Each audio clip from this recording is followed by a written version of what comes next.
I would like to draw your attention to the trunk that's in the front and the note cards. So one thing we're doing is our collection is we're putting them in kits. And we're either putting them in trunks for children like in home schools or our school districts. So it's mini museums on the road. And we're also going to the local Brevard Alzheimer's Foundation facilities.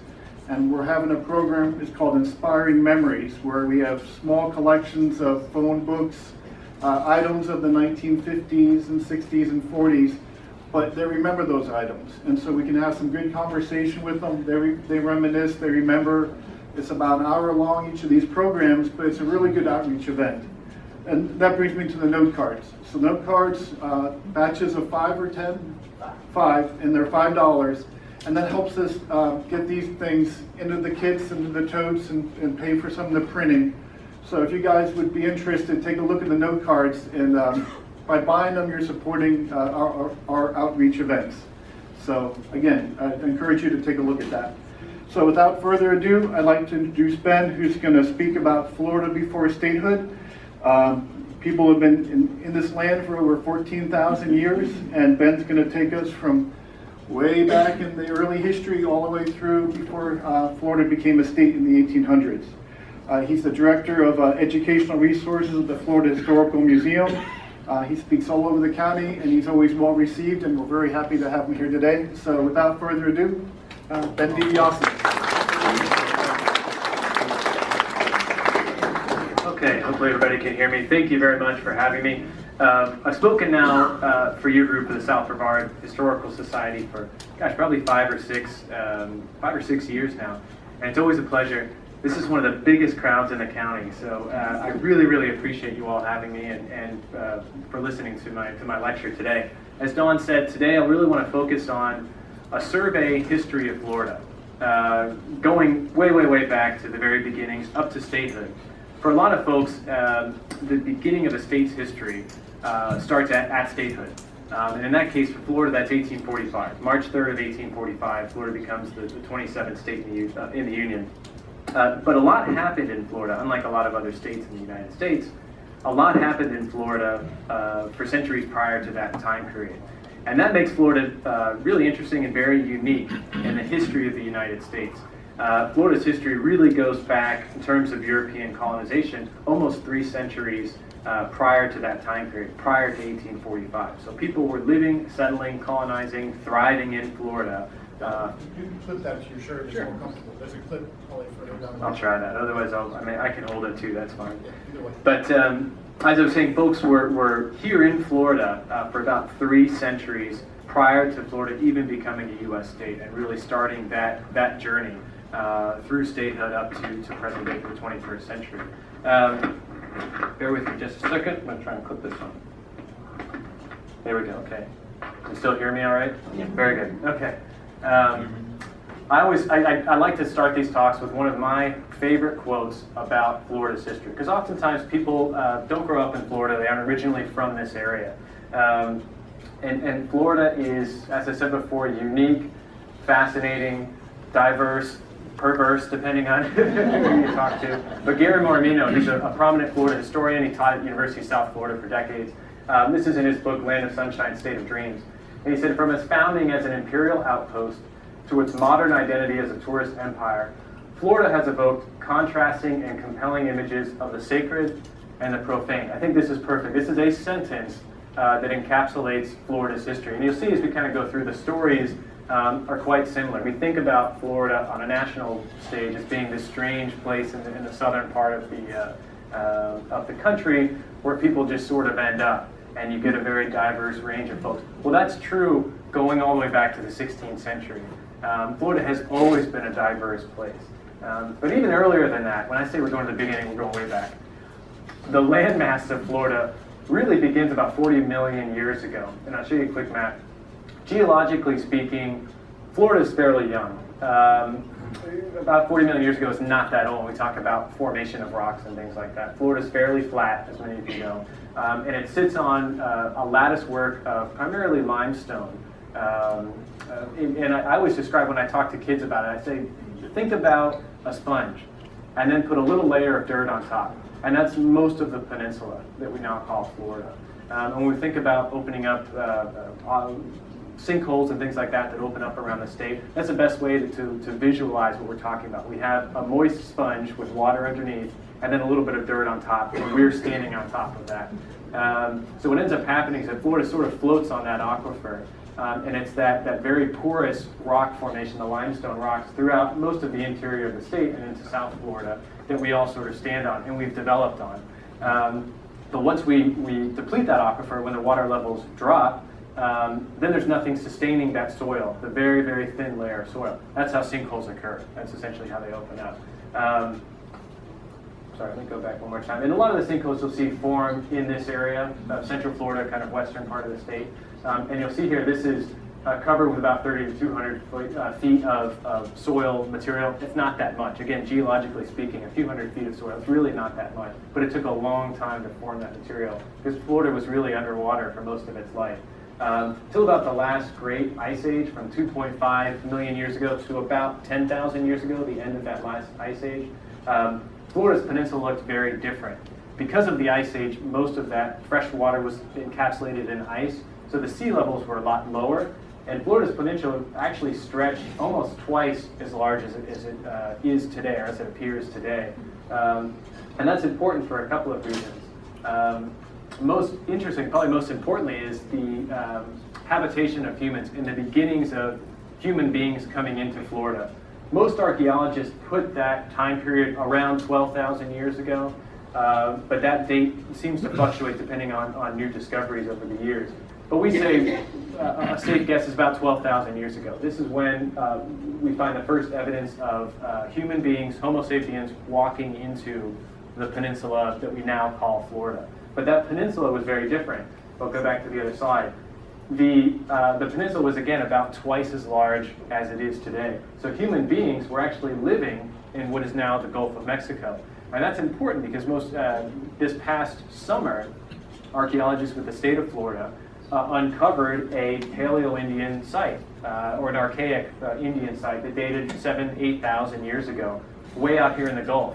We're talking about hundreds of yards off the coast. There was a habitation site. So people were living out there when the water level was much lower. And there are probably thousands of other archaeological sites that will be discovered as more underwater archaeologists start delving into these areas. But that's important when we start talking about the history of Florida prior to statehood. The first people, the first Floridians that came into our state. And we call them, generally speaking, Paleo-Indians. We don't know a lot about the culture. We don't know a lot about their language. We don't know what they look like, what they dress like. There's just not a whole lot to go off of. First of all, the climate in Florida does not allow for the great preservation of a lot of this organic material. So for the Paleo-Indians, a lot of these sites, it's hard to even discern where they were. And the other factor that leads to that difficulty is the fact that these were nomadic tribes. They were nomadic hunter-gatherers. So they did not live in, generations of people did not live in the same place, which makes it even more difficult to discover a habitation site that's 10,000 years old. What we notice from their culture is that they, and I apologize for any kind of grammatical errors. I had a gentleman point out the fact that I put 1945 on the first slide instead of 1845. But what we find is that they started utilizing tools in Florida, and these tools came from megafauna. And megafauna, generally speaking, are large mammals. That was their food source. That's what people were chasing after. That's why they came to Florida. They were following herds of megafauna, mastodons, giant ground sloths that stood 16, 17, 18 feet tall. That's what they were hunting. So they followed these herds into Florida. And they started utilizing parts of their bones and teeth and things like that as tools. And we see that in some of these early sites. Now moving forward, this begins what we call the Archaic Period. And again, because we don't have names of tribes, we don't know exactly who these people were, they're just sort of roughly, generally grouped together as Paleo-Indians or Archaic Period. And they're grouped together by how they lived or what they utilized, tools that they utilized to live. And the Archaic Period is important because we first see the emergence of pottery. Not only pottery being brought to Florida, but pottery being manufactured in Florida. This is an example of a piece of pottery that was put back together from a site over in the western coast, over on the Gulf Coast of Florida. And we start to see more regional cultural differences, meaning the way that they're using these tools, how they're decorating their pots. We start to see some kind of cultural patterns. So then we start grouping these people together based on their cultures. For example, the Weedon Island culture, the St. John's culture, and here kind of just roughly gives you some time periods. So we're talking about 7,500 years ago to about 5,000 years ago. We have the early Archaic period, middle, and then the late Archaic period ends about 500 years before present. So about 2,500 years, 2,500 years before present. Then we get into our post-Archaic cultures.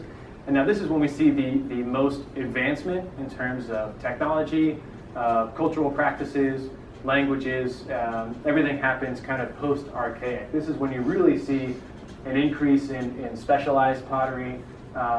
Humans are moving away from the hunter-gatherer types of subsistence. They're beginning to farm more often. They're creating much larger, what would probably be comparable to cities now. They're building huts. People are living generation after generation in the same area.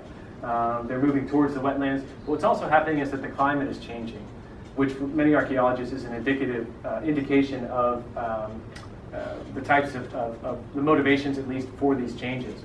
Because now the earth is warming up. This is after the end of the last ice age. So the seas are rising. The types of megafauna that the Paleo-Indians hunted no longer exist. They're extinct. So we start to see changes in how these people adapt and survive in Florida's new environment, which is becoming more and more like it is today, like a subtropical sort of wetlands environment. So we get away from the prairie lands, dry prairies with a temperate climate that existed 10,000 years ago.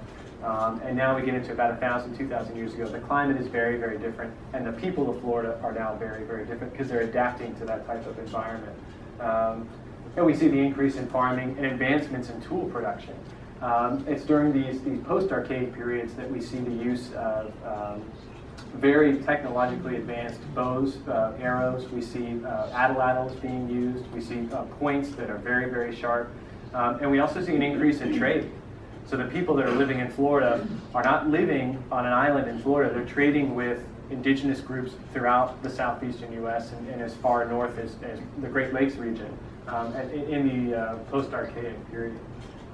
And that leads us to the historic period. And this is where what we call the beginnings of the historic period. This is Florida's history. For the most part, generally speaking, historians mark the beginning of the 16th century, so about 500 years ago, as the beginning of Florida's history. So we've now left prehistory, the pre-Columbian tribes and the native indigenous folks that were living here for thousands of years that have now developed complex hierarchical social structures. They're now coming in contact with the developed European world in the 16th century.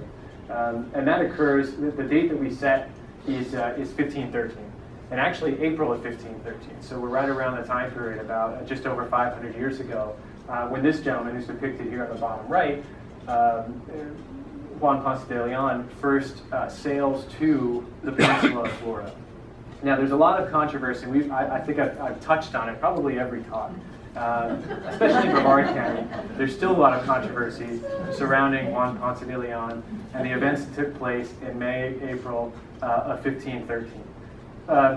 The simple truth is, we really don't know a whole lot about that expedition. We don't know a whole lot about Ponce de Leon and his time in the New World. We know that Ponce de Leon was a soldier. He came to the Caribbean, at one point rose to the rank of governor of Puerto Rico. He was displaced as governor by Christopher Columbus's nephew in Puerto Rico. And at this time, for a Spaniard seeking wealth and status, you had to find somewhere else. You were searching for new land, essentially to conquer. And Florida seemed like the perfect place. The Spanish had not attempted any formal settlements in Florida in the 15th century, but beginning in the 16th century, Ponce de Leon secured the first officially sanctioned by the Spanish crown expedition. He secured the supplies, the means, the boats to travel from Puerto Rico and explore what may or may not exist north of what we now call the Bahamas, the Nucainos Indians, or islands. They knew those existed, but they just didn't really know much about the peninsula of Florida. So he sailed north, sighted land around early April, and he landed somewhere on the east coast of Florida. This is where the controversy occurs, because we don't know exactly where he landed. There's no archaeological evidence, and the documentary evidence is scant. But when I say it's scanned, it actually, the original material from that expedition doesn't exist. All we have are logs that were created a century after the 1513 expedition, almost a century after. They were, we believe they were copied from the original logs that were housed in Spanish archives, but those original logbooks from the ship disappeared. So we have what's called a Herrera account. He was a Spanish historian, and he wrote a history of Spanish exploration in the 16th century, and included this as a chapter, kind of a footnote in his narrative history of Spanish naval exploration. And he said that he used original source material found in the archives, but it doesn't. We don't know if it exists. It might. A lot of the Spanish archives in Seville haven't even been cataloged, so there may be some evidence out there to prove exactly where he landed, but we don't know. But we can interpret what Herrera wrote a century later, and that's where we get a lot of different theories. For a long time, people said, well, he must have landed near St. Augustine. Some folks say he landed somewhere near present-day Cape Canaveral. There's another theory that he landed right off of Melbourne Beach in South Brevard County. Another theory that he landed somewhere near Jupiter Island. My standing is that it doesn't matter.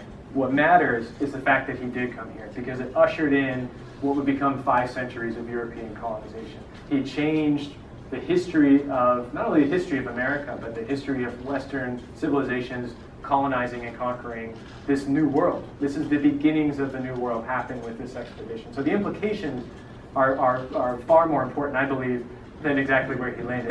But tell that to a Chamber of Commerce for the city of Melbourne or for St. Augustine, everywhere else. They want him landing right in the downtown district, and he put a flag up and all that. But it probably didn't happen. I've listed here a series of other expeditions that occurred. So Ponce de Leon came to Florida 1513.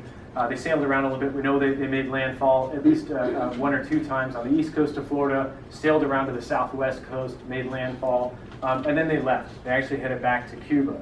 So there were no colonization attempts at that time. That didn't come until a little bit later.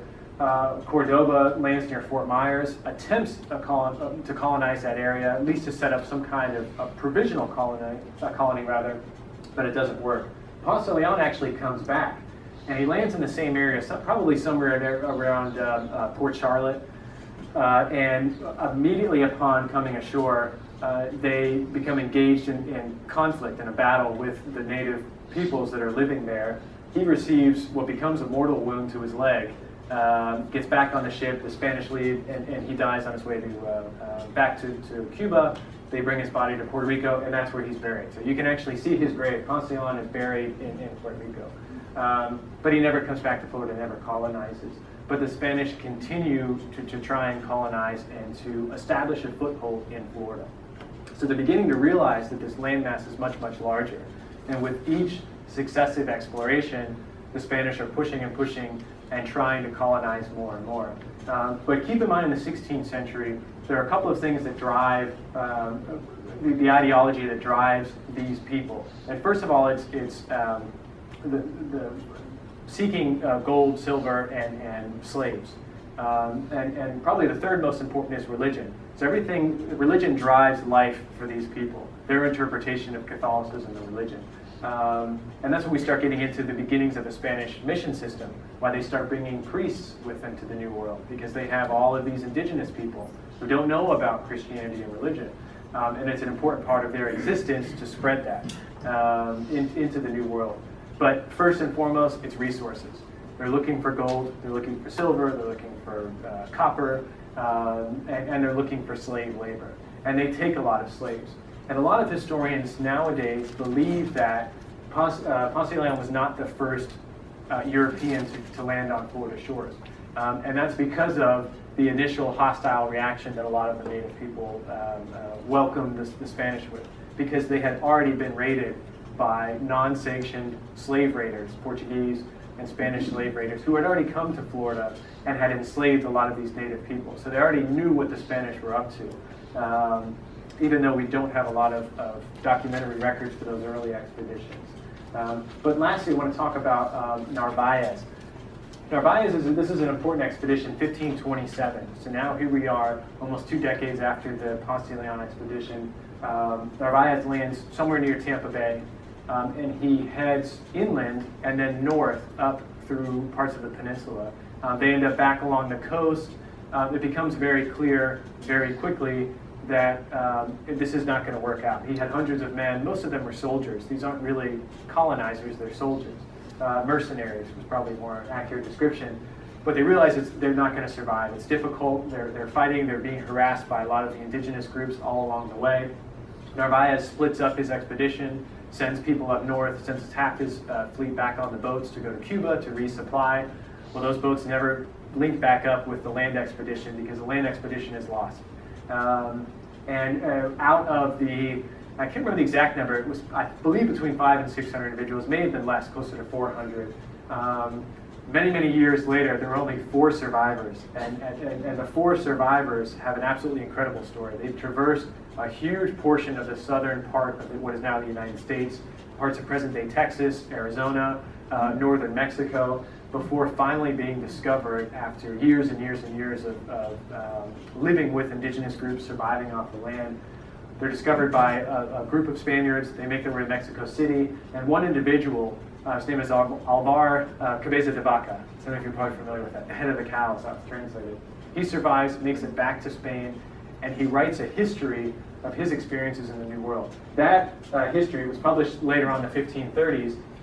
That account, the narrative of Cabeza de Vaca, serves as one of the best original document source material that we have, eyewitness accounts of life in this part of America prior to European colonization. And that's important because these people in the 16th century, Fernando de Soto is another great example, these Europeans are the first, and in many ways they're the last people to experience what these indigenous cultures were like.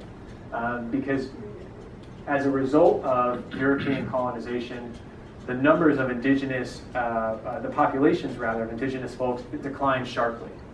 And in Florida in particular, so we have beginning of colonization, 1513. By about the beginning of the 1700s, there were almost no indigenous tribes left in Florida. They've either died off from disease, killed by fighting with the Spanish and other colonizers, or what historians and archaeologists are discovering now is that there's a breakdown in the complex cultural and social structure that had existed for millennia because of the massive population die-off. So you have a population of 1,000 people, and there's a very strict order in who does what, generations, and things are passed down and all that. Well, if you break down that structure within a few decades, rather, then the entire society breaks apart. They become fractured, they amalgamate with other tribes, and they just sort of disappear. And that's what happened, unfortunately, in Florida. So these people and these accounts, like the Cabeza de Vaca account and De Soto's account, or the account of the De Soto expedition, become really the only lifelines that historians have to this time period, because we unfortunately don't have a lot. There was no written record for a lot of these indigenous groups. De Soto is another important point, and I dedicate a whole slide to him, because in 1539 he lands around the same spot as Narvaez, near Tampa Bay. He has a much larger group of soldiers. His was closer to 1,000, but he did bring some skilled craftsmen with him, and this was a serious attempt at colonization in 1539. They keep heading further and further north through the peninsula of Florida, and they actually cross through what is now Tallahassee, our state capital. And archaeologists in the late 70s and 80s found an archaeological site that they correlate to this expedition. They call it the Winter Encampment Site. So De Soto's men camped in downtown Tallahassee in, I believe it was 1539, 1540, during that winter period. But they go as far north as Tennessee and as far west out, and they cross the Mississippi River. They're out west in present-day Arkansas. De Soto was not necessarily a stone church, but it was usually a small earthen, home, a hut, basically, where they'd send a priest out, and he would work and try to converse with the indigenous folks. But more often than not, it just became a community center where Spanish officials could meet with and work out deals and treaties and things like that with the indigenous groups. So it became really important, an important exchange of culture in these small mission sites. Most of them were destroyed. Usually a native group would come along, didn't like what they were hearing, and would just burn the whole place to the ground. There were all kinds of revolts. So the mission system really didn't work, but it still lasted for over a century and went as far into the interior as the Appalachian Territory, which is now St. Augustine, or Tallahassee, I'm sorry. So DeSoto had been there a century before, and now the Spanish were coming back along those same trading routes, trying to establish a foothold. In fact, now if you go to Tallahassee, I encourage you to visit the Mission San Luis Museum. Archaeologists have found what was a mission site built there in the 17th century, and they've completely rebuilt it. So you can actually tour through what one of these mission sites look like. It's very, very fascinating. It's just outside of the capital. It's definitely worth a visit. Here's a great view. I talk about these trading networks. This is important here. You can see all of the trailways.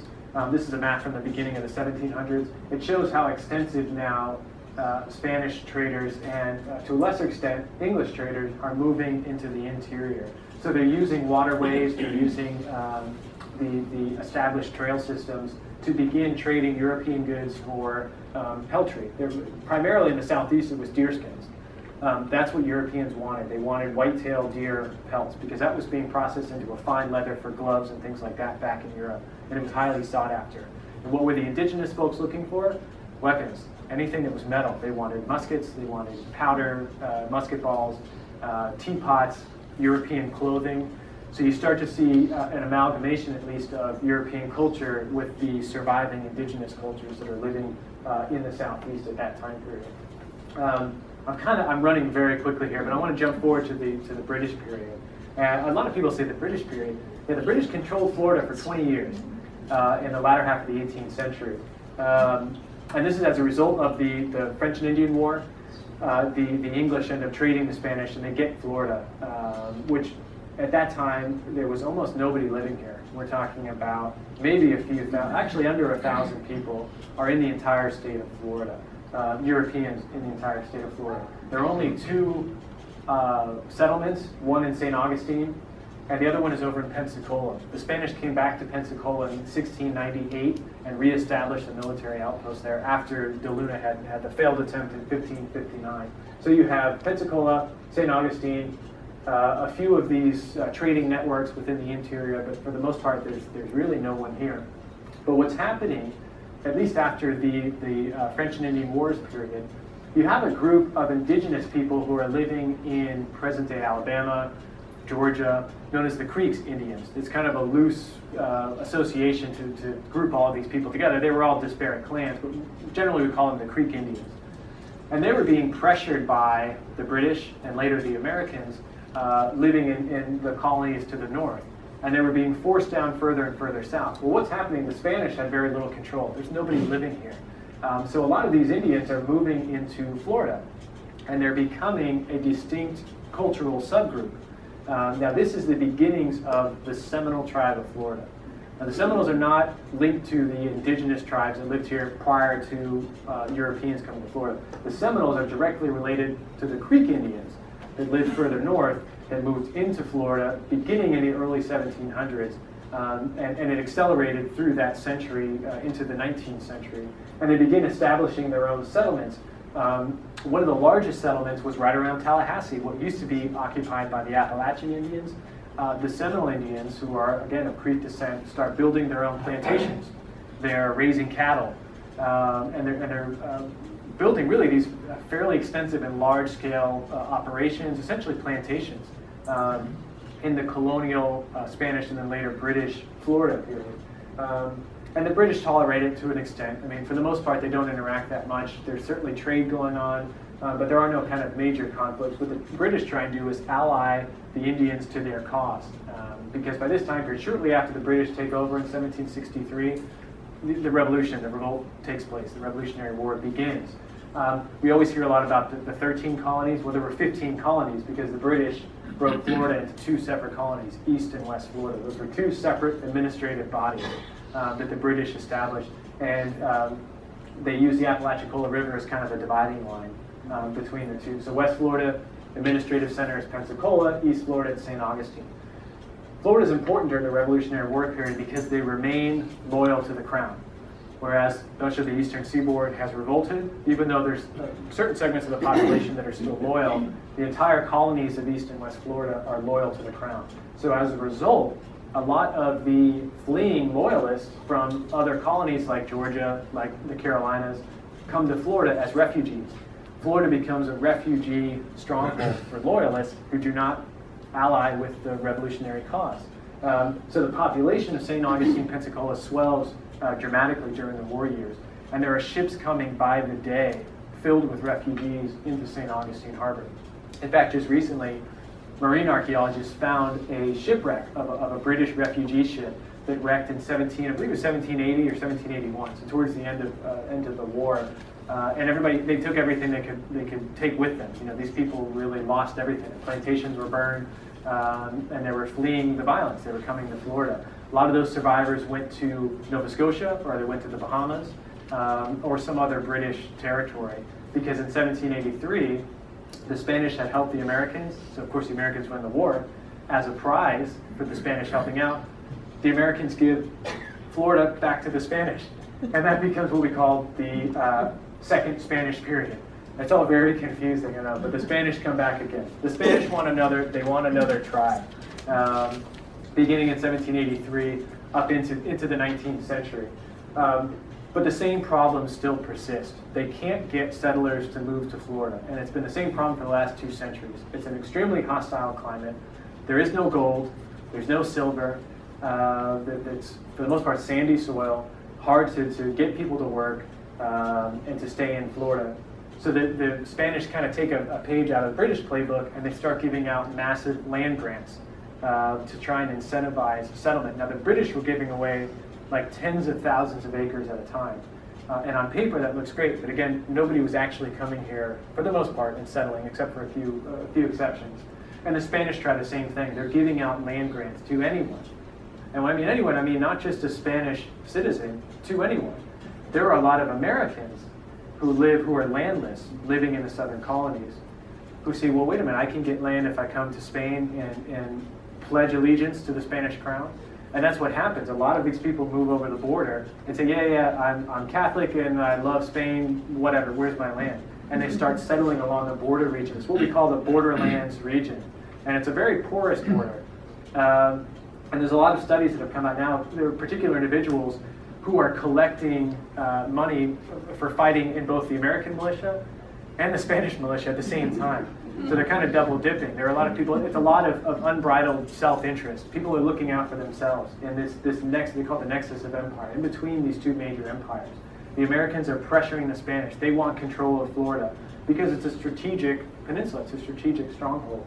And the Spanish want the same thing. They want warm bodies to defend against the Americans now. So the Spanish also start incentivizing native peoples, Creek Indians, to come into our territory.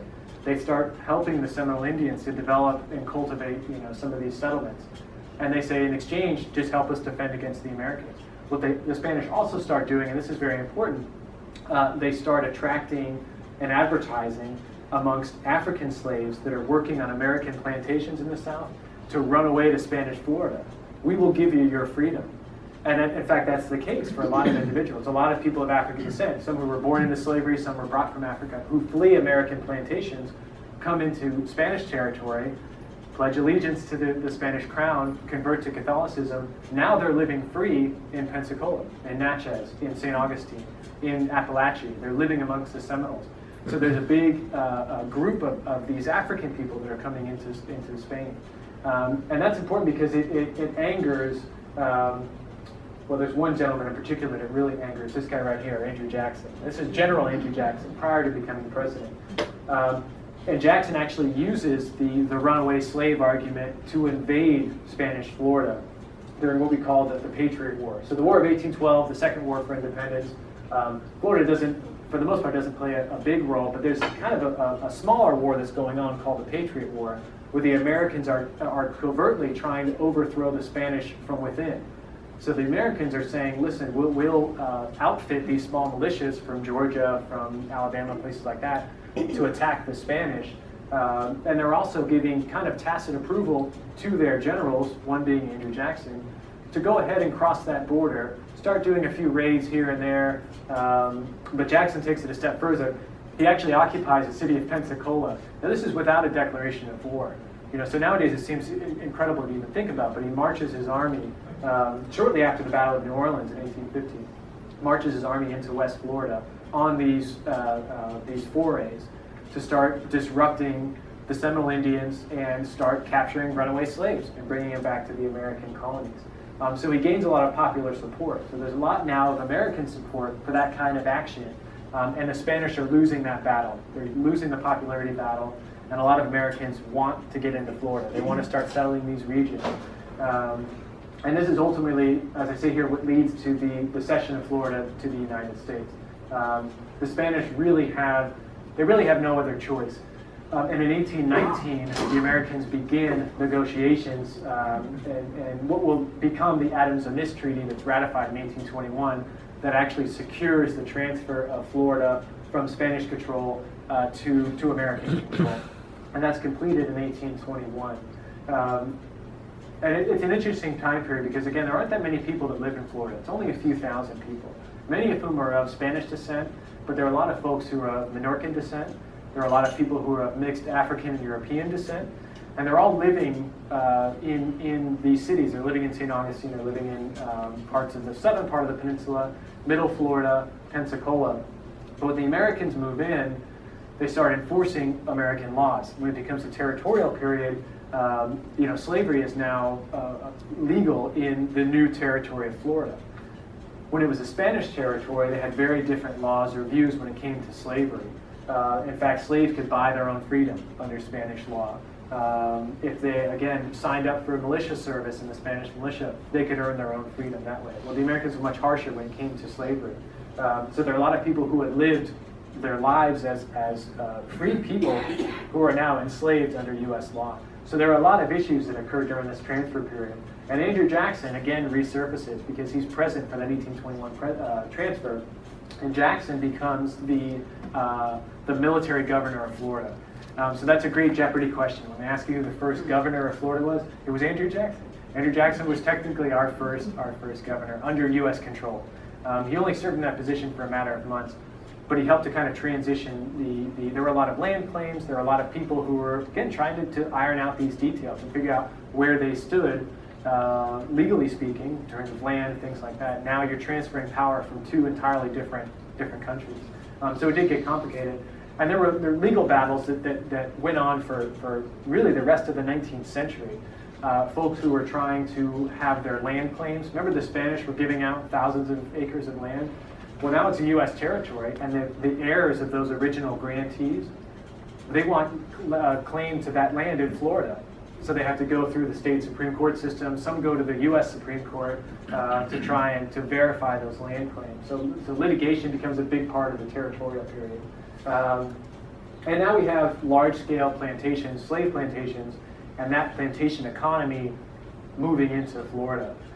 The primary agricultural product coming out of Florida, in middle Florida at least, is cotton. It becomes part of the larger southern cotton belt. And Florida relies on its slave labor for that production. Again, the southern plantation-style agricultural economy, that's what emerges in Florida. When I say middle Florida, if you can envision Tallahassee and the surrounding counties, that's middle Florida. That's the center of the Florida economy during the territorial period. St. Augustine is still fairly small. Pensacola, there's a small settlement. But in our area, in parts of southern Florida, there's really nothing. And when I say nothing, there was a small group of people who were living in this part of southern Florida, and that's the Seminole Indians. Remember the Seminole Indians we talked about, where the Spanish kind of helped foster their growth? Well, they number now in the thousands, and they're living in kind of the wilds of Florida, essentially on their own. But the Americans want them out, because to the Americans, they are now impeding progress as well.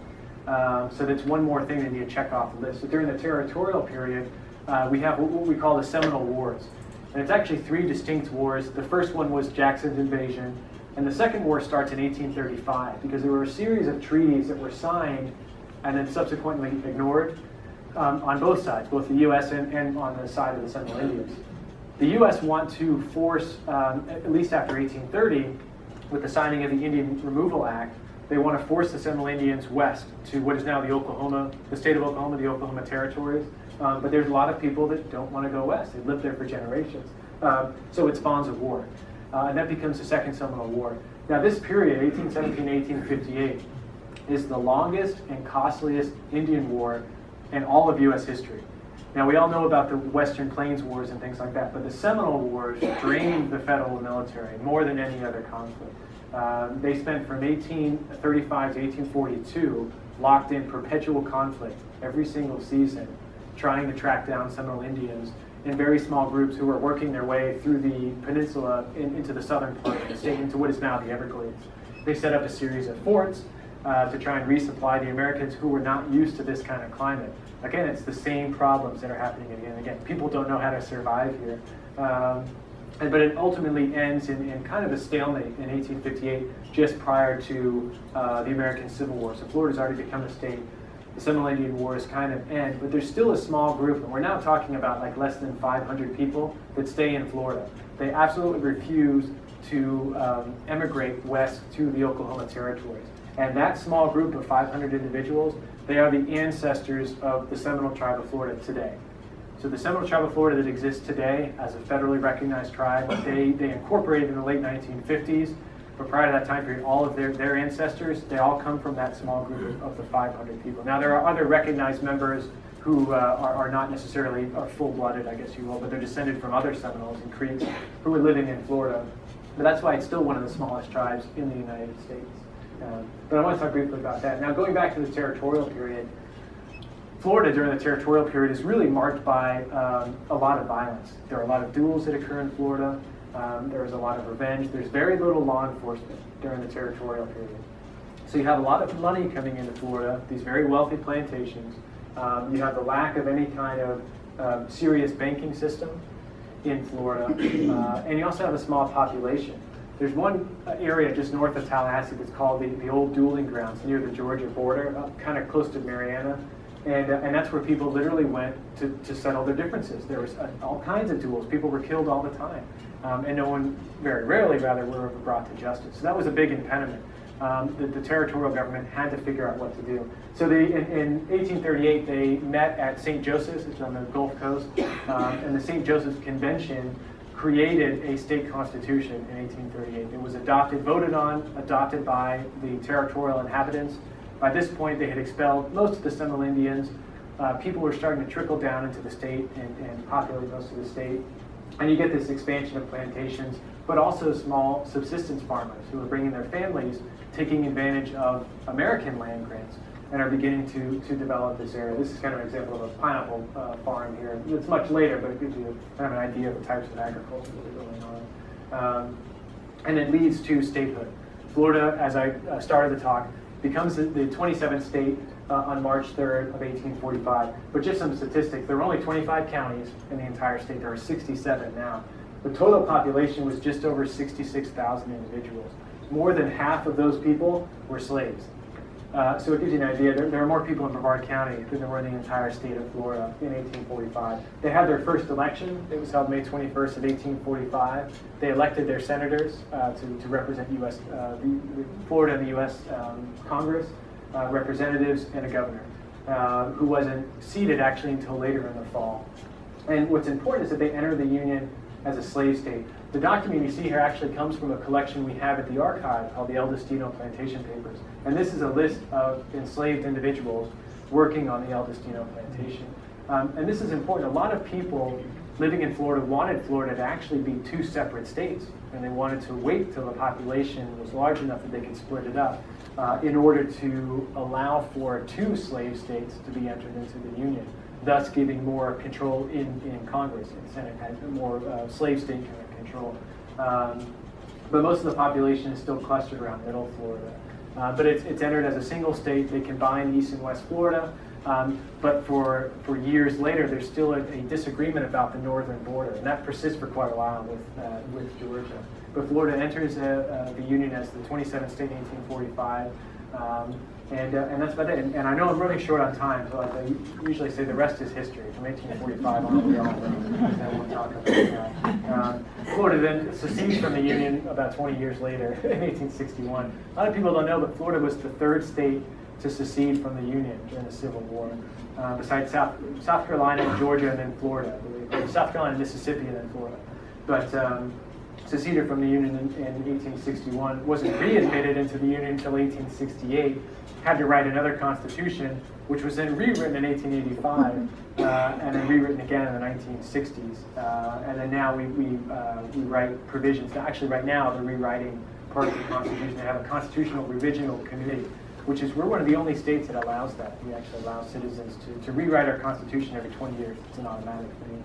But it's an interesting state, and I hope that maybe you learned something that you didn't know about Florida's early history. And I thank you very much for your time.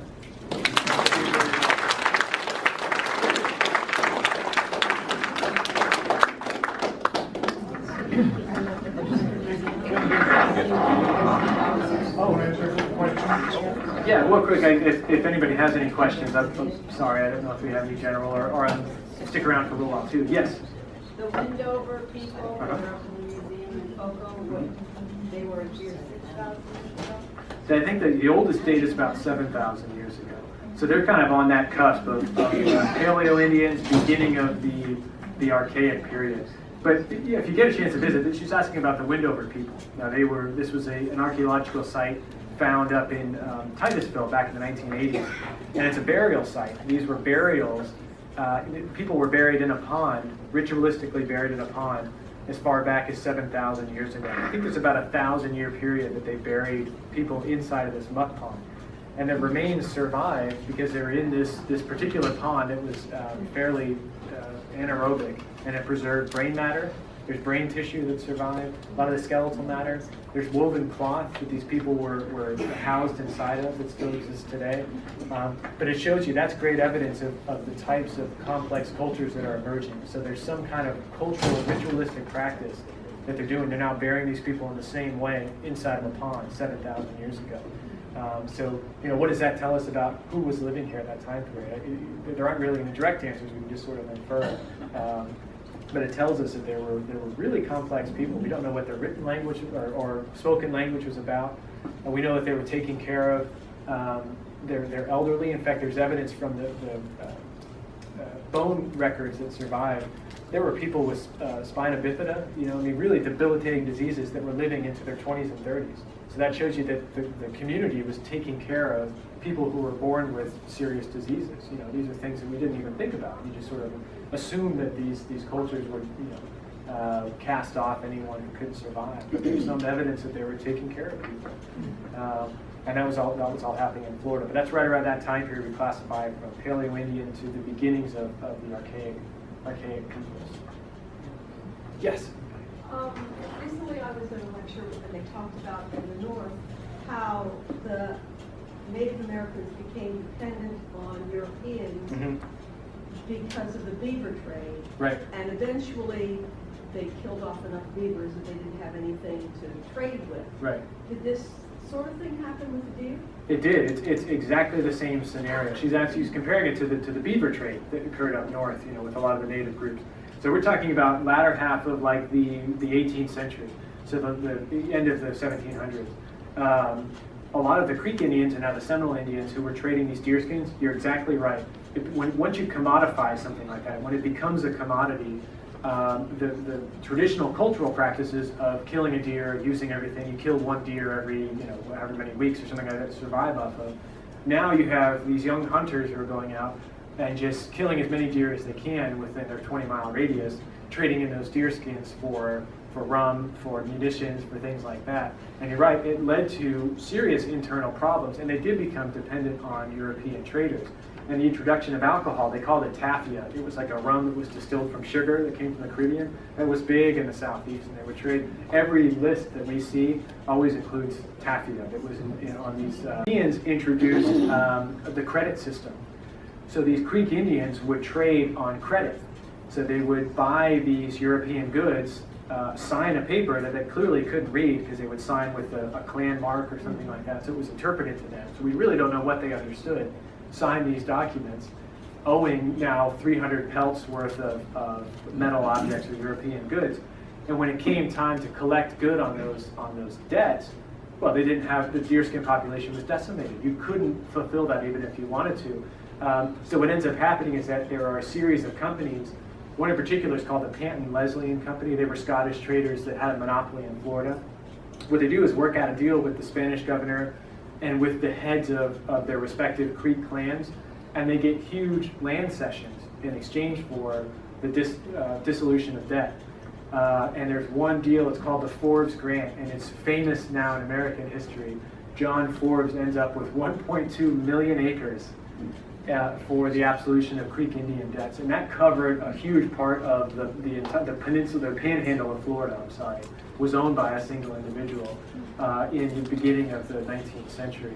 And parts of that continued into the U.S. territorial period and were handed down to his heirs. So it's still on the maps as the Forbes Grant. You can still see big chunks of that property that came, whose origins go way back to the deerskin trade in the latter part of the century. So it's a fascinating history, but unfortunate one for those cultures, because you're right, it was, well, evidence of the clash of cultures. You know, the credit system was something foreign to most indigenous tribes, but they now had to work within that system. It was kind of imposed on them. Okay. Anything else? Any more questions? All right, well, thanks again, Ben. Thank you very much. I appreciate it. Thank you all for coming today. We'll see you the next second Saturday in May. Or, yeah, May. Can't do it. The 8th? 12th.